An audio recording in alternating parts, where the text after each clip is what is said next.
Yo, what up, folks? What's going on? Hope everybody doing all right today. I had a real quick story to holler at y'all about today. Involves cheating. So first of all, if you're a cheater, you're scum. Second of all, if you're a reformed cheater, good for you. And check this out. Cheating, disgusting. I've always felt this way since I was a little kid.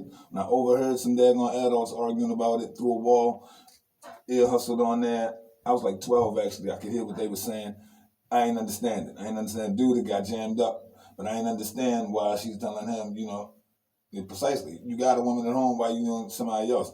I ain't get it as a little kid. It seemed stupid then, seems stupid now.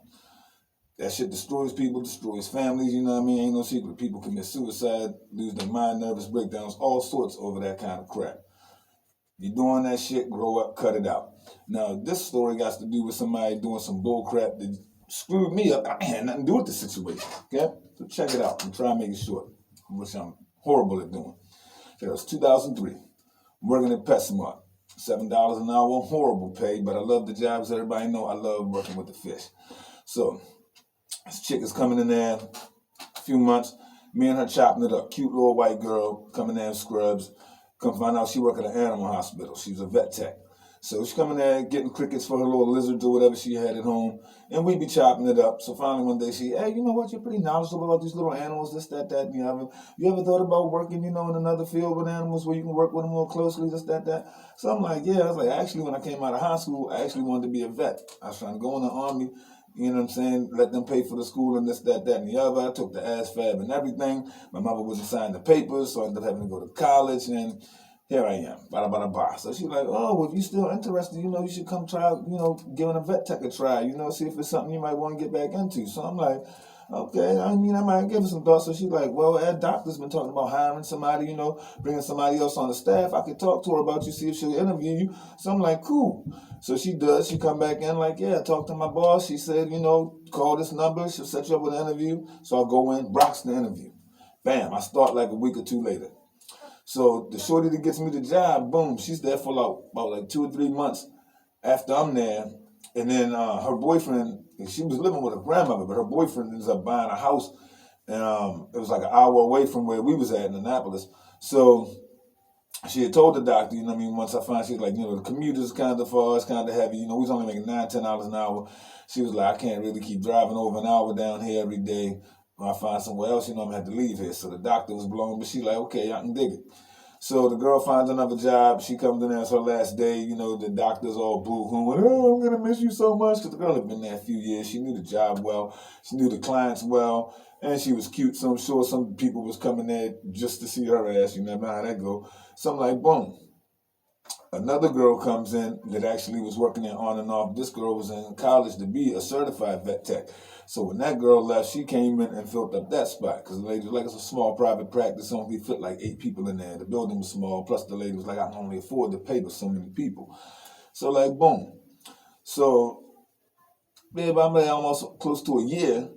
And I ended up coming there one day, so they like, oh, Raheem, today's our annual day that we order scrubs. It's your first time here. Oh, my God, you get to get new scrubs. Oh. So I'm like, well, like, yeah, every year we order, I get everybody new scrubs, 3 or 4 new pairs of scrubs.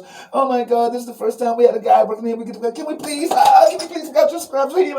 So I'm like, yo, go ahead, do your thing, this, that. I'm like, just let me pick out at least like 1 pair. Because I'm like, these is women. These is white women. They going to do some cheerleader shit. They going to have me wearing scrubs in here with lollipops on these joints, little puppies and kittens and stuff. I'm like, let me at least pick myself out 1 pair of just straight up blue scrubs. So I let them go ahead and pick the scrubs out. I grab one. Oh my God, welcome to the family. Raheem's part of the family. Ah. So I'm like, okay, cool. Bang. It's on a Thursday. So this weekend come up, my dog had needed some procedures. We had thought the dog had got pregnant. But she ended up not being pregnant, but we ended up getting a spade anyway, because we already had a few dogs around the house.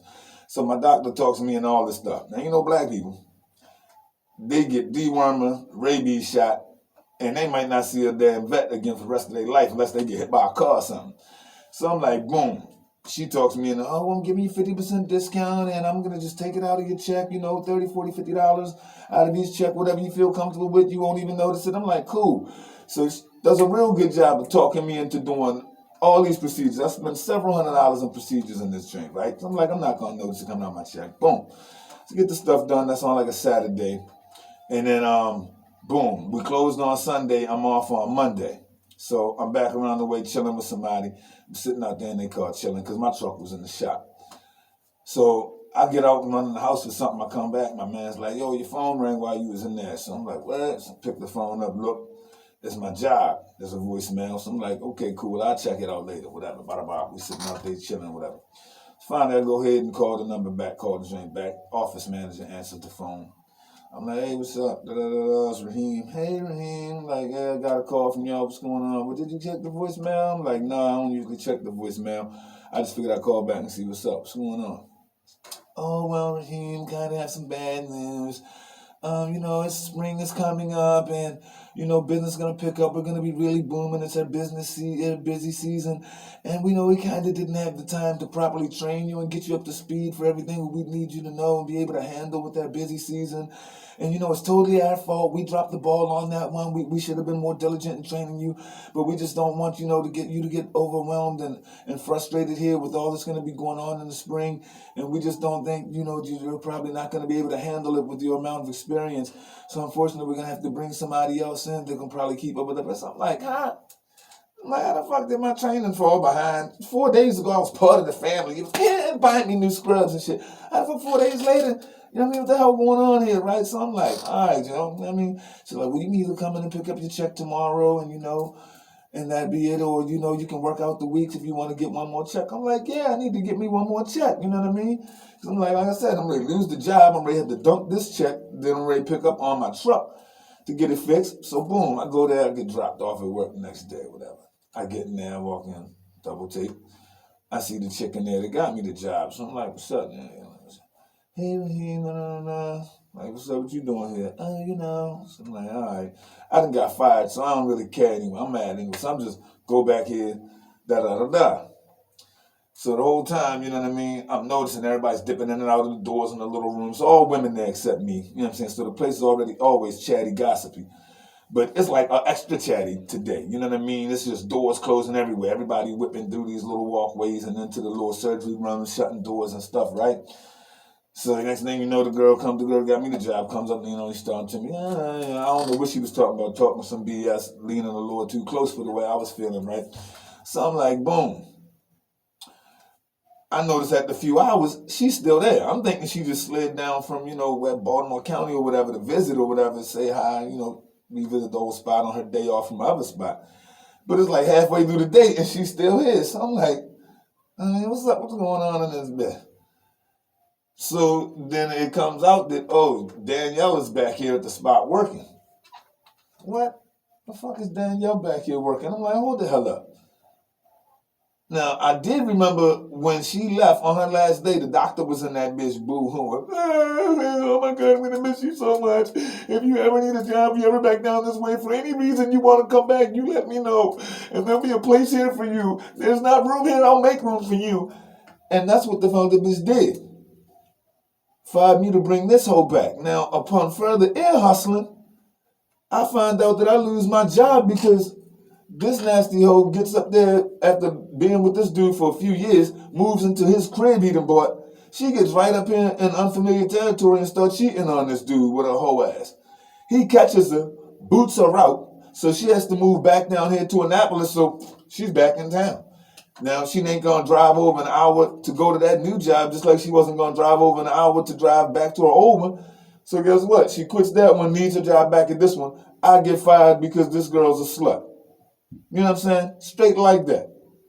Straight like that. Okay, so now I'm in this bitch living. Okay, now I'm looking to steal shit for the rest of my last week that I'm there. Because I'm like, yo, did I really just lose my job because you went up the road and couldn't keep your legs closed? Like, seriously? Like, I like this job. You know what I mean? I was working there and part-time at Petco. Then I wasn't at PetSmart no more, I was at Petco. But you know what I mean? I felt official coming out with my scrubs on. I done saved the animal life today, maybe 2 or 3 of them, you know what I'm saying? And you gonna yank this shit because you hoeing around? Yo, I was livid, yo. Then on top of this. So I work out the week, get my damn check. I'm walking out the drink, rips it over. Hold the fuck up. This bitch is fucking mincemeat. I turns around, I'm like, yo, what's up with my check? Oh, well, you had the procedures done on your dog. Yeah, the procedures I had done on my dog, you talked me into doing that I didn't want to do. You said you would take them out of my check over the course of the next few months.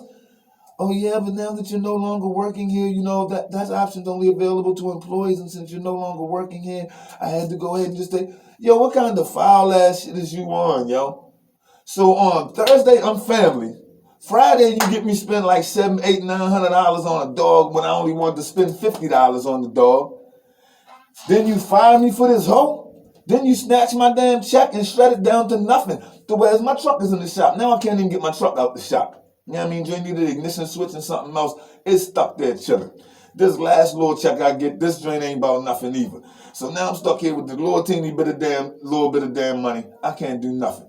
I don't have no car. So I'm like, boom, the only thing I can do with this little bit of money is try to flip it so I can get some money to be able to get my truck fixed, get it out the shop so I can keep it moving. Because I'm paying people money to drop me off at work. I ain't even making no damn money because I'm paying people to drive me everywhere. So I'm like, boom, I go cop some good looking zoner, sits down meticulously, pries open the buds and plucks every little seed out that I can, breaks off all the hard pieces of stem to try to make this shit and look and smell as close like dro as it can. I went out there and I sold the zone of the mid-grade as dro.